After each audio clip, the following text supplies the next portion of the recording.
रहे, पंडित रहे, मुल्ला रहे, इन्हें दोनों जने सारा भविष्य बोल दिए।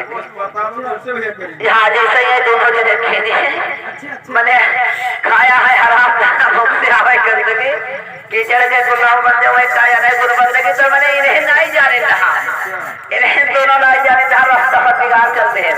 ए भैया तो कस गए मैंने नदी किनारे 16 मन का मछली खरीद के खाई, वही मछलियां तुरका खाई, कहाँ रहेंगे तुरकाई, कहता है हराम। फिर पंडित के भाई के फांसी कि सुनो तोरे पूरे पंडित आया का कहता है, अरे पहले के जो भला वही वही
जलब के 100 दिन घर में राखे हुए परसन को खाई रहिया के गा डाले दोनों जने वो भाई और का भला तुम्हें का कहा था पंडित महाराज से का था।